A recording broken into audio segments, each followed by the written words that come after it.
Medical మరియు health care రంగంలో bright future కోసం వెతుకుతున్నారా? అయితే అరోరా అందిస్తున్న best paramedical and allied health sciences courses లో జాయిన్ అవ్వండి. బహుశా వాళ్ళ మెజారిటీ కూడా పోతుంది. దాంతోపాటు ట్రంప్ మీద ఇంపీచ్మెంట్ జరగవచ్చు రేపు, కావాలంటే అది కూడా జరగచ్చు. ట్రంప్ ముందే వార్నింగ్ ఇచ్చారు, అది నాకు మిడ్ టర్మ్స్లో మెజారిటీ రాకపోతే డెఫినెట్గా. అండ్ మిడ్ టర్మ్స్ ఒక హిస్టరీ ఉంది యూఎస్లో. మిడ్ టర్మ్ పోల్స్ అనేది రూలింగ్ పార్టీ ఎవరుంటారో వాళ్ళు ఓడిపోతారు. ఓకే, మనలా కాదు, మనది లోక్సభతోనే ప్రధానమంత్రి ఎలక్ట్ అవుతారు, వాళ్ళు మిడ్ టర్మ్ పోల్స్ నడిమిట్లో వస్తుంది అన్నమాట. సో దాంట్లో డెఫినెట్గా ఈసారి కూడా రిపబ్లికన్స్ ఓడిపోతారని 100% కన్ఫర్మ్ ఉంది ఇప్పుడు, unless some background magic happens later. ఇప్పుడు పరిస్థితి ఎట్లా ఉందంటే, మనం డిస్కస్ చేస్తున్నాం సౌదీ అరేబియా గురించి, పాకిస్తాన్ గురించి, టర్కీ గురించి మాట్లాడాం. ఒక నో కాన్ఫిడెన్స్ మోషన్ అనమాట ప్రెసిడెంట్ ట్రంప్ వ్యతిరేకంగా. ఎందుకంటే దీనికన్నా ముందు ఎప్పుడైనా ఏదైనా మాట్లాడితే ప్రెసిడెంట్ ట్రంప్ అంటారు, మేమే సేవియర్, మేమే స్టేట్ ఆఫ్ హార్మోస్ని కాపాడుకుంటాం, మిడిల్ ఈస్ట్ అంతా మా చేతిలో ఉందని. చాలా సంవత్సరాల నుంచి ఇదొక లాజిక్ ఉండే యూఎస్ది. వాళ్ళ ఆయుధాలు అమ్మడానికి అన్నిటికంటే ఈజియెస్ట్ మార్కెట్ గల్ఫ్. ఒకటి, వాళ్ళ దగ్గర చాలా డబ్బులు ఉన్నాయి. రెండవది, అక్కడ ఉన్న ప్రతి రెజీమ్ అన్స్టేబుల్గా ఉంది. అక్కడ 3 రెజీమ్సే స్టెబిలిటీతో ఉన్నారు. ఒకటి Saddam Hussein Iraq, Bashir al Assad Syria, colonel Mohammed Gaddafi Libya. ఈ 3 దేశాలు డిక్టేటర్స్ వాళ్ళు, కానీ వాళ్ళు స్టెబిలిటీ ఎన్షోర్ చేశారు. ఇది అమెరికాకి ఎప్పుడు నచ్చదు. అమెరికాకి కావాల్సిన దేశాలు ఇప్పుడు అన్స్టేబుల్గా ఉండాలి. అంటే ఇవాళ ఏముంటుంది, రేపని జరుగుతుంది చెప్పలేము. దానికి క్లాసిక్ ఎగ్జాంపుల్ పాకిస్తాన్. పాకిస్తాన్ మనలాగానే, మనకన్నా ఒక రోజు ముందు ఇండిపెండెన్స్ వాళ్ళకి వచ్చింది, August 14, 1947. కానీ ఆ రోజు నుంచి ఈ రోజు దాకా పాకిస్తాన్లో ఒక స్టెబిలిటీ లేదు, ఏ గవర్నమెంట్ స్టేబుల్గా లేదు. Most of the time army government నడిపించారు దేశం అంతా. లేకుంటే ఇప్పుడు కూడా ఉన్న గవర్నమెంట్ లాగానే అసీం మునీర్ అన్ని డిసైడ్ చేస్తారు, షబాజ్ షరీఫ్ సంతకం పెడతారు అంతే. చెప్పడానికి సివిలియన్ గవర్నమెంట్, కానీ నడిపిస్తున్నంత ఆర్మీ. ఇదే యూఎస్కి కావాలి. ఎక్కడెక్కడ అన్స్టెబిలిటీ ఉందో వాళ్ళు దాన్ని ఎక్స్ప్లాయిట్ చేసుకుంటారు ఆయుధాలు అమ్మడానికి. మనందరికి తెలిసిందే, this entire thing goes back to Soviet invasion ఆఫ్ఘనిస్తాన్లో జరిగినప్పుడు ఫస్ట్ టైం. అప్పుడు అమెరికా డిసైడ్ చేశారు, మేము పాకిస్తాన్ సహాయంతో అక్కడ ఒక యాంటీ రష్యన్ ఫోర్సెస్ని బిల్డప్ చేస్తాం. దాని పేరు చాలా పేర్లు పెట్టుకున్నారు, తాలిబాన్ అన్నారు, మిగతా ఏదో పేర్లు వచ్చినాయి. కానీ తర్వాత ఒకసారి సోవియట్స్ని అక్కడి నుంచి బయటకు తరిమి కొట్టిన తర్వాత వీళ్ళతో ఏం చేయాలని అర్థం కావట్లేదు పాకిస్తాన్కి. అప్పుడు అల్ఖైదా తయారైంది, దాని నడిమిట్ల ఐసిస్ వచ్చింది, తాలిబాన్ పారిపోయారు ఆఫ్ఘనిస్తాన్ నుంచి.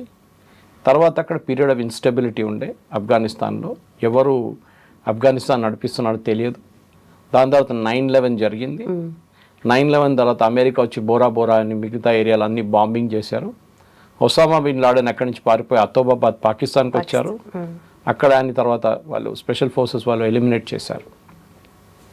అమెరికా స్ట్రాటజీ ఇది.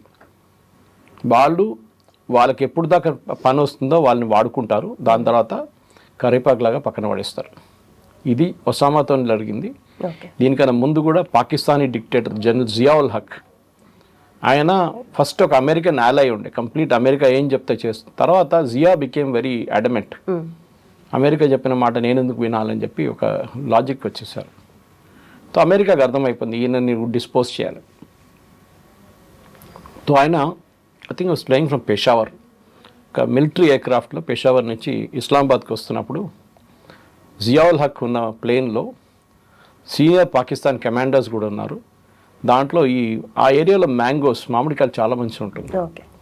అది చాలా క్రేట్లు ఎక్కించారంట ప్లేన్లో, ఆర్మీ వాళ్ళ కోసం, ఆఫీసర్స్ కోసం, వాళ్ళ ఫ్యామిలీ కోసం. దాంట్లో ఒక పెద్ద బాంబు పెట్టేశారు CIA. And as soon as the aircraft took off, ఒక 10 నిమిషాల్లో ఆ బాంబ్ బ్లాస్ట్ అయింది. General Zia was killed. Okay, Benazir Bhutto same thing. Benazir Bhutto పాకిస్తాన్లో ఒక థ్రెట్గా వస్తుందని తెలిసినప్పుడు బేనజీర్ భుట్టో మీద ఒక అసాసినేషన్ అటెంప్ట్ జరిగింది, ఆమె చనిపోయింది. జుల్ఫికర్ అలీ భుట్టో దానికన్నా ముందు హీ వాజ్ వెరీ పవర్ఫుల్. బహుశా సివిలియన్ అడ్మినిస్ట్రేటర్స్లో అందరికన్నా పవర్ఫుల్ జుల్ఫికర్ అలీ భుట్టో. ఆయన అమెరికా చెప్పిన అప్పుడప్పుడు వింటారు కానీ మెజారిటీ ఆయన ఆర్మీ రూల్ని అవాయిడ్ చేసుకున్నారు. ఆయన్ని కూడా ఇట్లనే ఒక ఫాల్స్ అలిగేషన్ పెట్టి లాస్ట్లో ఉరివేశారు. ఈ వాజ్ హంగ్ టు డెత్. ఇదే స్టోరీ మీకు ఇరాక్లో కనిపిస్తుంది. సద్దాం హుస్సేన్ దగ్గర వెపన్స్ ఆఫ్ మాస్ డిస్ట్రక్షన్ ఉందని చెప్పి జార్జ్ బుష్ ఒక కంప్లీట్ ఆపరేషన్ డెజర్ట్ స్టామ్ అని చెప్పి ఒక క్యాంపెయిన్ నడిపించారు, మీకు గుర్తుంటుంది. లాస్ట్లో ఆయుధాలు దొరకలేదు, ఏం దొరకలేదు, సద్దాం హుస్సేన్ చంపేశారు. Literally he was hung to death. తర్వాత అడ్మిట్ చేశారు యుఎస్ దట్ అక్కడ ఆయుధాలు లేవు, ఏం లేవు. ఇది ప్రాబ్లం. సో మనం అర్థం చేసుకోవాల్సింది ఏంటంటే వీళ్ళ వైపు నుంచి, అమెరికా వైపు నుంచి ఎక్కడైనా వాళ్ళకి స్టేబుల్ రెజ్యూమ్ని కనిపిస్తే వాళ్ళకి ఒక థ్రెట్. దాని తర్వాత లిబియాకి వచ్చారు.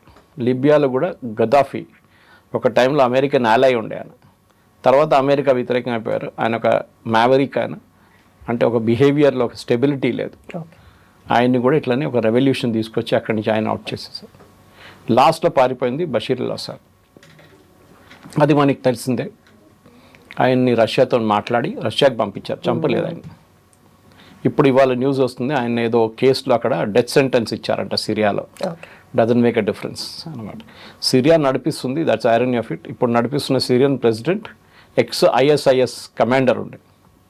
ఆయన మీద ఒక టైంలో యూఎస్లో ఐ థింక్ $10 million రివార్డ్ ఉంది యుఎస్ గవర్నమెంట్. ఇప్పుడు ఆయన వైట్ హౌస్లో ప్రెసిడెంట్ ట్రంప్ ఆయన రిసీవ్ చేస్తున్నారు. ఇది అమెరికన్ స్టైల్ ఆఫ్ డెమోక్రసీ. వాళ్ళకి ఎక్కడ పనికి వస్తుంది అక్కడ వాడుకుంటారు, లేని ప్లేస్లో పక్కన పడేస్తారు.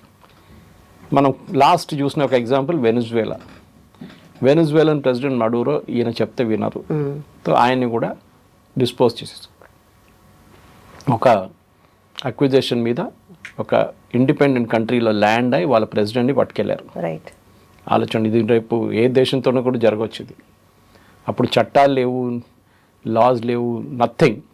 అన్నీ వాళ్ళు అమెరికా ఏం కావాలంటే చేసుకుంటారు. ఐసీజే అంతే. So this is what America does very good. ఇది మీరు క్యూబన్ మిసైల్ క్రైసిస్ టైంలో కూడా మీరు చాలా మటుకు చూసుంటారు.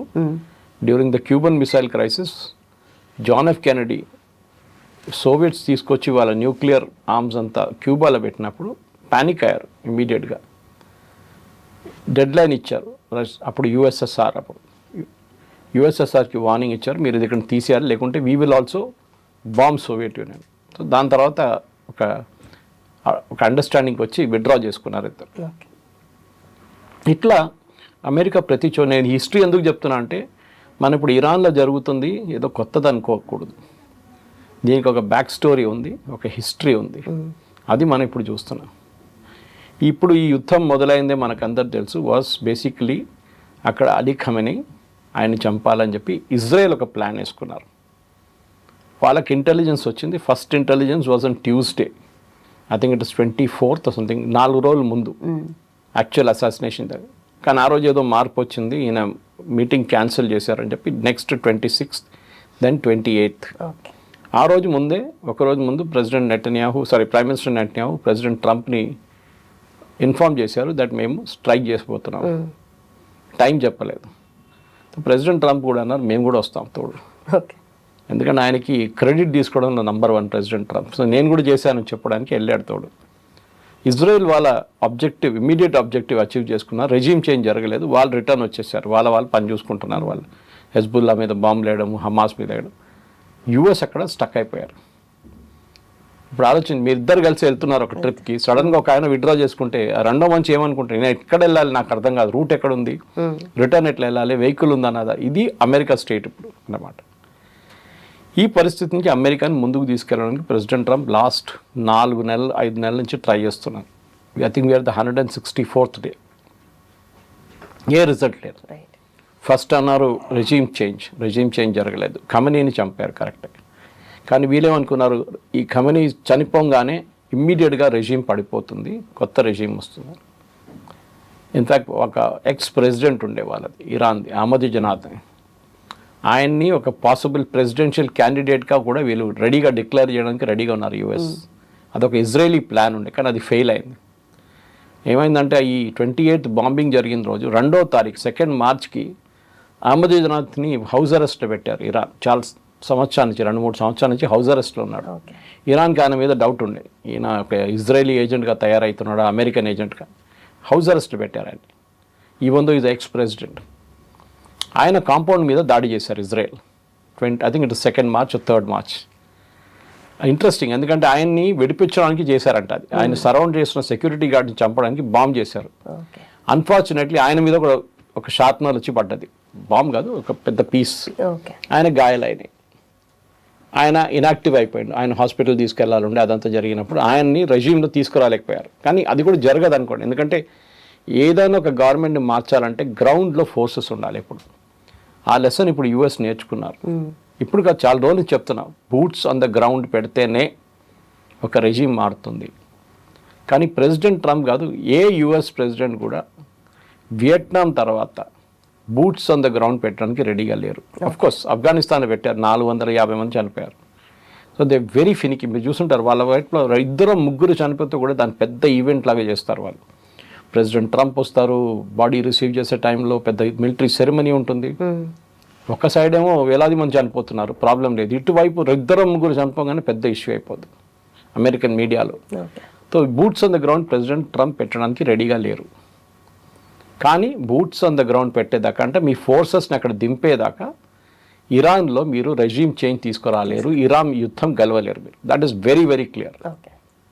ఈ సిచ్యువేషన్లో ప్రెసిడెంట్ ట్రంప్ ఇప్పుడు ఏం చేస్తారనేది పెద్ద ప్రశ్న. ఎందుకంటే దీనికన్నా ముందు కూడా ఈ పొజిషన్ వచ్చింది.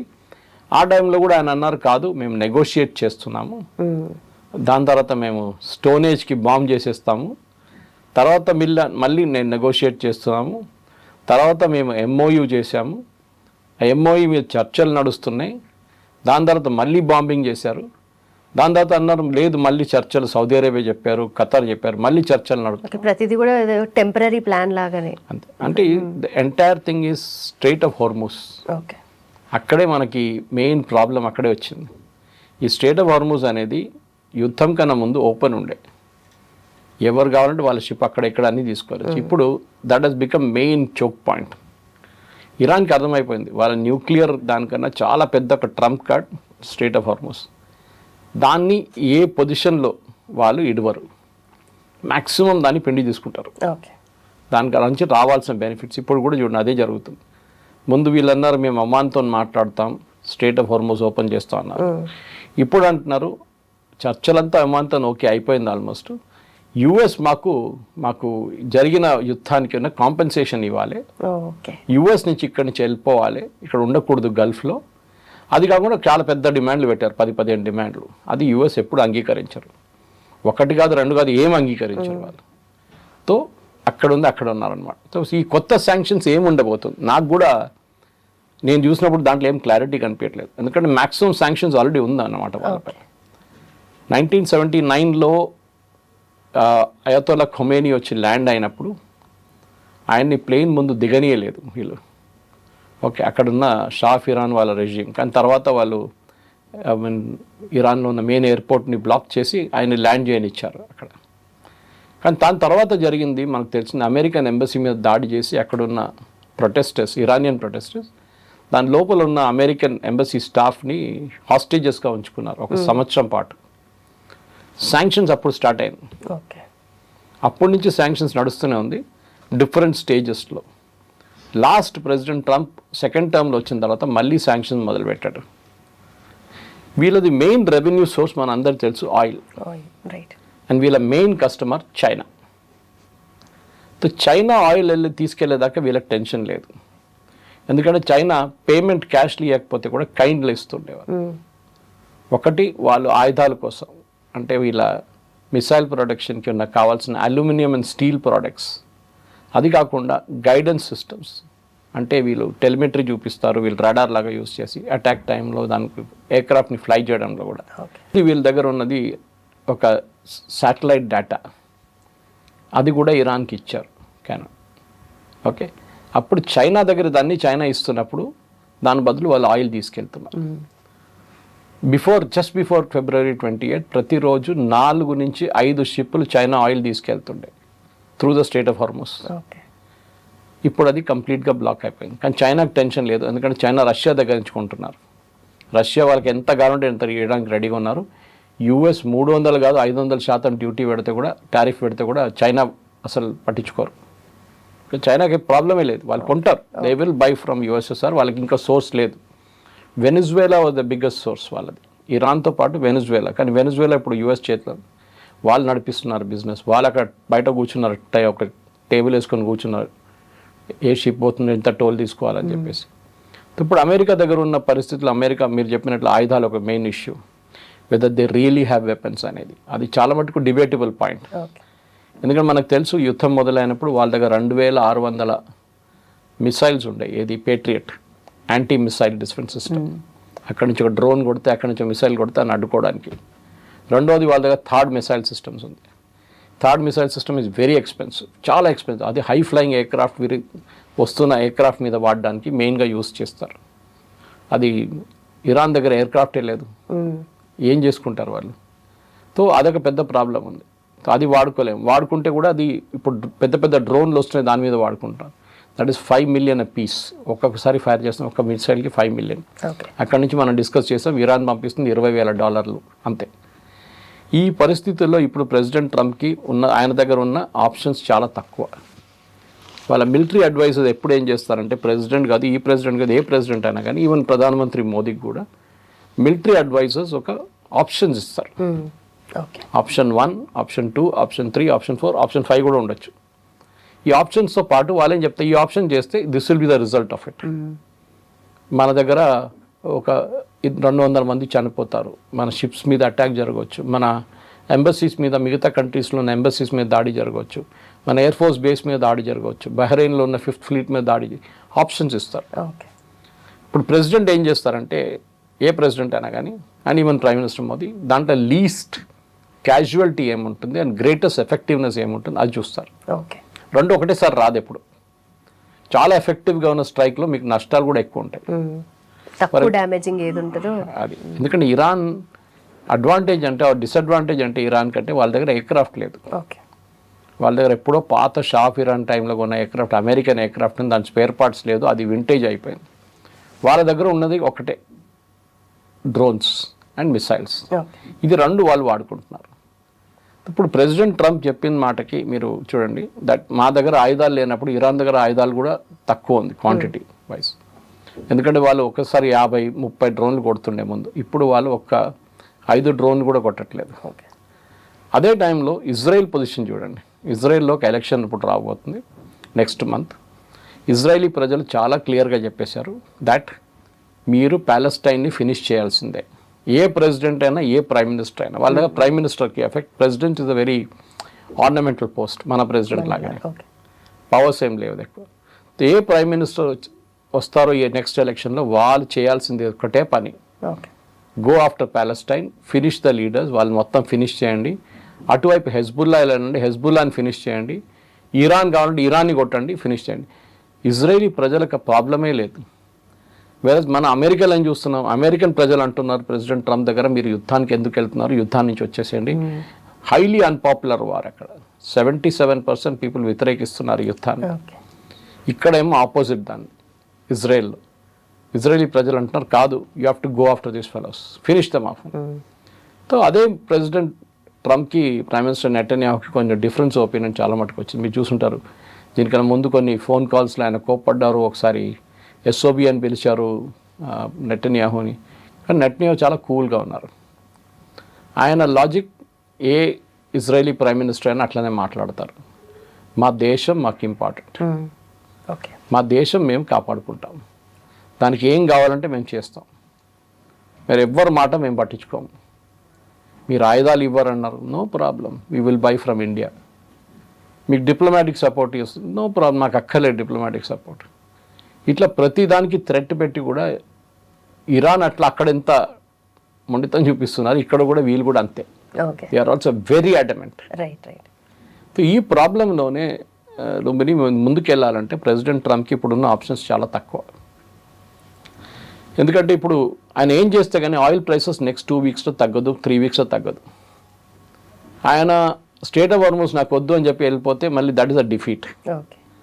ఇవాళ పొద్దున ఏం చెప్తున్నారంటే ఆయన స్టేట్ ఆఫ్ హార్మోస్ మీద ఒక డీల్ చేసుకుంటారు ఏదో ఒకటి, కానీ న్యూక్లియర్ ఇష్యూ మీద మాట్లాడుకుంటే వెళ్ళిపోతారు. న్యూక్లియర్ ఇష్యూ తర్వాత చూసుకుందామని.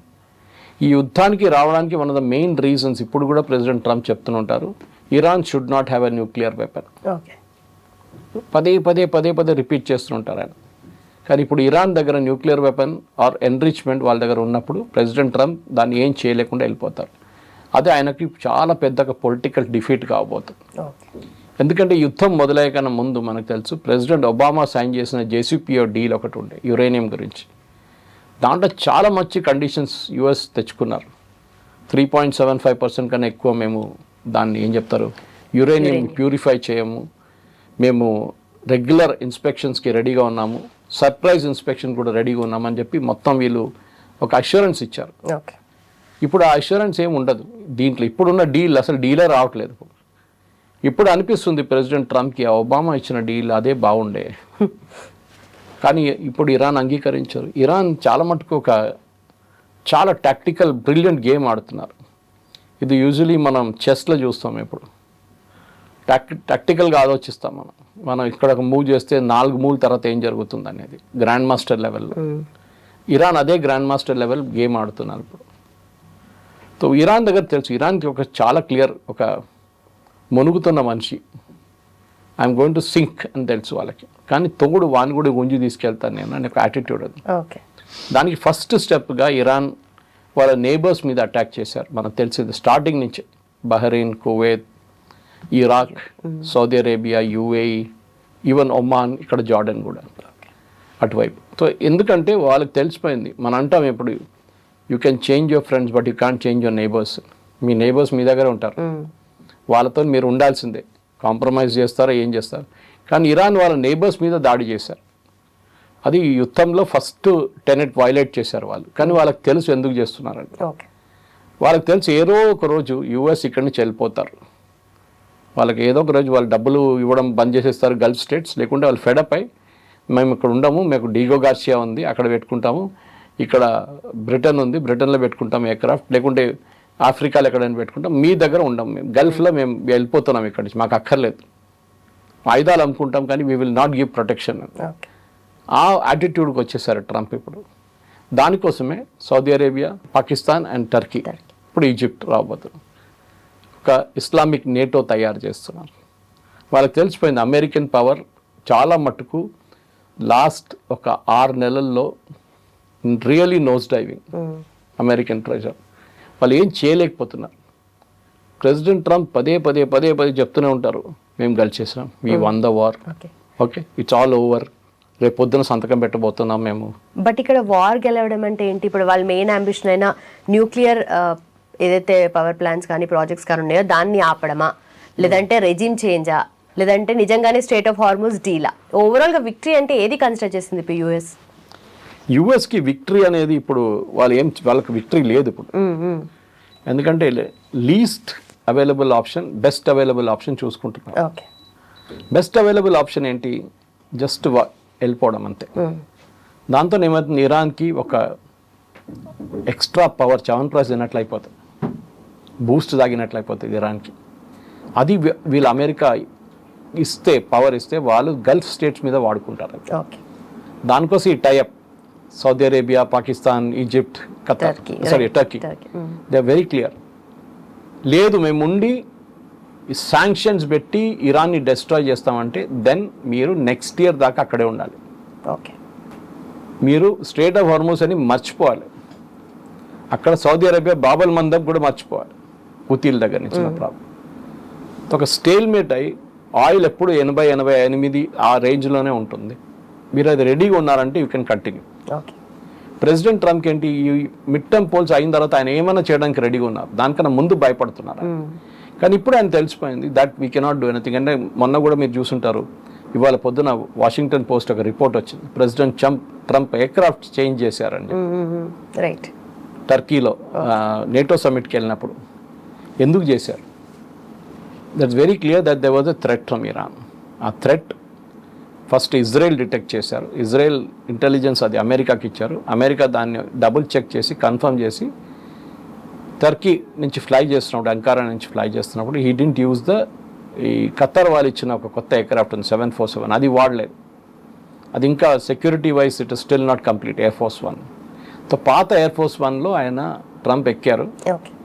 కానీ ఇప్పుడు న్యూస్ వస్తుందండి, అంటే ఇక్కడి నుంచి ఎక్కి బ్యాక్ ఎంట్రన్స్ నుంచి బ్యాక్ ఎగ్జిట్ నుంచి వచ్చి ఒక కేటరింగ్ ట్రక్ ఉంటుంది, మనం చూస్తుంటాం ఎయిర్క్రాఫ్ట్ ఎక్కే ముందు వీళ్ళు అటు సైడ్ నుంచి మన ప్యాసింజర్ సైడ్ నుంచి ఎక్కుతున్నారు, అదర్ సైడ్ నుంచి వీళ్ళు ఫుడ్ లోడ్ చేస్తూనే ఉంటారు. ఈ ప్రెసిడెంట్ ట్రంప్ కేసులో అది బ్యాక్ సైడ్కి తీసుకెళ్ళారు, రేర్ సైడ్కి తీసుకెళ్ళి అక్కడ ఆయన దాంట్లో ఎక్కించి ఆయన కింద దింపి పక్కన ఒక మిలిటరీ ఎయిర్క్రాఫ్ట్ ఉంటే చిన్న దాంట్లో ఎక్కించేసుకున్నారు.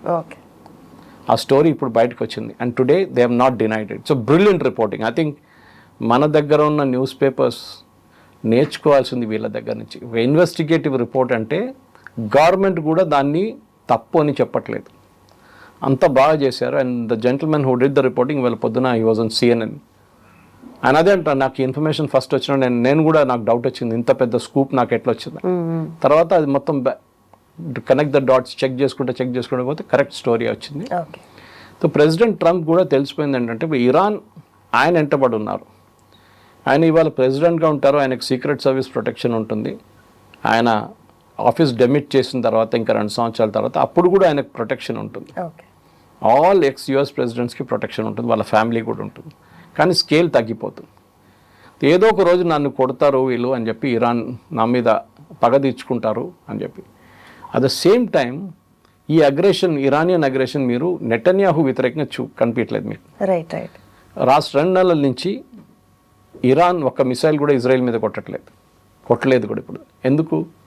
వాళ్ళకి తెలుసు ఇజ్రాయెల్ని ఇన్వాల్వ్ చేస్తే అది ఇంకో గేమ్ అయిపోతుంది. నెటన్యాహు మీద వాళ్ళు కూడా ధమ్కి ఇచ్చారు, ఇరాన్ నెటన్యాహును కూడా మేము లైన్లో ఉన్నారు, కానీ నెటన్యాహును ముట్టలేరు వాళ్ళు. అంత ఇజ్రాయలీ సీక్రెట్ సర్వీస్ అంటే దే ఆర్ ద బెస్ట్ అన్నమాట. ఇప్పుడున్న పరిస్థితుల్లో ప్రెసిడెంట్ ట్రంప్ ఉన్న 2-3 ఆప్షన్స్లో ఒకటి, as I describe before, strait of హార్మోస్ని క్లోజ్గా ఉంచుకొని ఇరాన్ మీద శాంక్షన్స్ పెట్టడం. కొత్త శాంక్షన్స్ ఏం పెడతారు? అదొక పెద్ద క్వశ్చన్. ఏంటి కొత్త శాంక్షన్? ఆల్రెడీ అన్ని శాంక్షన్స్ ఉన్నాయి వాళ్ళ మీద. బ్యాంకింగ్ ట్రాన్సాక్షన్ చేయలేరు, ఆయిల్ అమ్మలేరు, ఓకే, సరుకులు తెచ్చుకోలేరు. వాళ్ళ బయట బ్యాంక్లో ఉన్న డబ్బుల్ని ఇప్పుడు కూడా ఫ్రీజ్ చేసి పెట్టారు, ఆల్మోస్ట్ $200 బిలియన్. ఇది ఏం చేయలేకపోతే ఇరాన్ ఏం చేస్తారు మళ్ళీ? అమెరికా క్యాల్కులేషన్ ఏంటంటే ఖర్గ్ ఐలాండ్ ఒకసారి ఫుల్ అయిపోతే ఆయిల్ ఫ్లో రివర్స్ అవుతుంది, మళ్ళీ అది ఆయిల్ వెల్ వెళ్ళి పడిపోతుంది, వెల్ డెస్ట్రాయ్ అయిపోతుంది. అది ముందు కూడా ఒక డౌట్ ఉండే, కానీ అది జరగలేదు ఇప్పుడు దాకా. రెండవది, అక్కడున్న రెజీమ్ దగ్గర డబ్బులు లేదు, అక్కడున్న రెవల్యూషనరీ గార్డ్ కానీ మిగతా వాళ్ళకి ఇవ్వాల్సిన డబ్బులు లేవు. సో వాళ్ళు ఒక రెబెలియన్ స్టార్ట్ చేసి వాళ్ళ గవర్నమెంట్ని కొట్టుపడేస్తారు. అదొక డౌట్ కూడా వీళ్ళకు ఉంది. కానీ ఇదన్నీ జరగాలంటే ప్రెసిడెంట్ ట్రంప్కి టైం కావాలి, అండ్ ఆయన దగ్గర ఇప్పుడు లేనిది time. He has to finish immediately. And Iran ఒక వెయిటింగ్ గేమ్ ఆడుతున్నారు. సరే, no problem, next year we will negotiate, no problem. వాళ్ళకి టైం అంతా ఉంది వాళ్ళ దగ్గర లేనిది డబ్బులు. అది ఎట్లనో వాళ్ళు అడ్జస్ట్ చేసుకుంటున్నారు. నాకు కూడా చాలా ఆశ్చర్యంగా ఉంది, ఎందుకంటే ఇంకా ఏదైనా దేశం అయితే ఇప్పుడు దాకా they would have given up, surrender చేసేస్తుండే. ఇరాన్ సరెండర్ చేయట్లేదు అంటే వాళ్ళకి ఇంకా ఎక్కడి నుంచైనా డబ్బులు వస్తుందా? బహుశా ఉండొచ్చు, కానీ ఆ డబ్బులు ఖర్చు పెట్టడానికి, ఏమైనా తెచ్చుకోవడానికి వాళ్ళ దగ్గర రూట్ లేదు. ఉన్నది ఇదే రూట్, ఓకే, అది బందర్ అబ్బాస్కి వస్తుంది, వాళ్ళ అన్నిటికంటే పెద్ద పోర్ట్. దాన్ని బాంబ్ చేశారు US కంప్లీట్గా. కానీ ఒక షిప్ కూడా లోపలికి రావట్లేదు. వాళ్ళకి కావాల్సిన బియ్యం ఎక్కడి నుంచి వస్తుంది, గోధుమలు ఎక్కడి నుంచి వస్తుంది, వెజిటబుల్స్ ఎక్కడి నుంచి వస్తుంది, నాన్ వెజ్ ఎక్కడి నుంచి వస్తుంది, గాడ్ నోస్. ఒకటే ల్యాండ్ రూట్ తజికిస్తాన్ నుంచి ఉంది, పాకిస్తాన్ నుంచి ఉంది. పాకిస్తాన్ నుంచి ట్రక్స్ వస్తూనే ఉంటే అది డైలీ బేసిస్ అది. కానీ అదొక పెద్ద దేశాన్ని మొత్తం వాళ్ళని ఏం చెప్తారు, వాళ్ళకి డైలీ ఫుడ్ పెట్టాలంటే ఇట్స్ బిగ్ ఛాలెంజ్. సో ఇప్పుడున్న ఇరానియన్ పరిస్థితుల్లో చాలా మటుకు ఇరాన్కి తెలుసు, మేము ఇంకా 2-3 నెలలు కూడా టిల్ డిసెంబర్ మేము ఇట్లనే ఉంటే అప్పుడు అమెరికా లిటరలీ అక్కడ అన్ని పక్కన పెట్టేసి క్రిస్మస్ కన్నా ముందు వాళ్ళ ఇంటికి వెళ్ళిపోతారు. కానీ అది జరగాలంటే ప్రెసిడెంట్ ట్రంప్కి ఇప్పుడున్న పరిస్థితుల్లో he has to show results. ఇప్పుడు రిజల్ట్స్ చూపించడానికి ఆయన దగ్గర ఏం లేదు, ఎందుకంటే ఇరాన్లో బాంబ్ చేయడానికి కూడా ఏం లేదు. ఇప్పుడు గాజా లాగా అయిపోయింది. ఇంకా ఎక్కువ బాంబ్ చేస్తే వాళ్ళ ప్రజల మీద బాంబ్ చేయాల్సి వస్తుంది. That will back fire. Okay, అది ఇజ్రాయెల్ చేస్తారు, గాజాలో ఈవెన్ బేరూట్లో చేస్తారు. ఇజ్రాయెల్కి ఏ ప్రాబ్లం లేదు, ఎవడేమన్నా అన్నని. మేము కావాల్సిన వాడు ఒక్క టెర్రరిస్ట్ కూడా ఒక బిల్డింగ్ లోపల ఎంటర్ అయితే ప్రెసిడెంట్ ట్రంప్ చెప్పారు ఒకసారి, మొత్తం బిల్డింగ్ కొట్టాలనా అని అడిగారు. ఎస్, ఇజ్రాయెల్ అదా, దాంతోపాటు 30 మంది చనిపోతారు. సో వాట్, మాకు ఆ టెర్రరిస్ట్ కావాలండే. ఇది మీన్ యొక్క ఇజ్రాయలీ యాటిట్యూడ్. అమెరికన్ యాటిట్యూడ్ అది కాదు, ఇది కొట్టాలనా వద్దా, ఇట్లా ఈ గోస్ బ్యాక్ అండ్ ఫోర్త్. అప్పుడు దాకా టార్గెటెడ్ డిసపియర్ అయిపోతారు. ఇది ఇప్పుడు జరుగుతుంది. ఇది సొల్యూషన్ లేదు. ఏం సొల్యూషన్ వస్తుందో మనకు తెలియదు. ఏది ఉంటే కానీ ప్రెసిడెంట్ ట్రంప్ ఈగో అన్నిటికంటే పెద్ద ప్రాబ్లం. ఆ ఈగో సాటిస్ఫై చేయాలంటే మీరే గెలిచారు అని చెప్పి ఇరాన్ వచ్చి ఒక ఫ్లవర్ బొకే ఇచ్చి వాళ్ళు థ్యాంక్ యూ వెరీ మచ్ అంటే వాళ్ళు వెళ్ళిపోతారు. కానీ అది ఇరాన్ చేయరు, ఒక ట్వీట్ వేసి క్లోజ్ చేస్తారు. కానీ ఇరాన్ చేయరు. అది ఇరాన్ తెలుసు, దే వాంట్ ఎంబరాస్ ట్రంప్ అన్నమాట. Right sir. సో ఫైనలీ ఇప్పుడు ఇరాన్ గెలిచిందా అంటే అక్కడ వచ్చే అపోజిషన్ ని విత్స్టాండ్ చేసుకుంటుందా లేదా అన్నది పక్కన పెడితే ఇప్పుడు యూఎస్ కి టైం లేదు కాబట్టి ఈ మిడ్ టర్మ్ ఎలక్షన్ లోపు కొంచెం బ్యాక్ స్టెప్ వేసే ఛాన్సెస్ అయితే ఎక్కువ కనిపిస్తున్నాయి. కానీ చేయరు, ఈగో ప్రాబ్లం అయిపోతుంది. ఎందుకంటే అక్కడ డెమోక్రాట్ వాళ్ళు అంటారు ప్రెసిడెంట్ ఒబామాని తిట్టారు, ఎస్ఓబి అని పిలిచారు, అది చేశారు. So what? ఇప్పుడు మీరు చేసే ఏ డీల్ అయినా కానీ యురేనియం లేదు, ఏం లేదు, మళ్ళీ మీరు యుద్ధానికి ఎందుకు వెళ్ళారు? Why did you get into the war? ఆ క్వశ్చన్ అడుగుతున్నారు అందరూ అన్నమాట. ఆ పరిస్థితిలో ఉన్నారు ఇప్పుడు.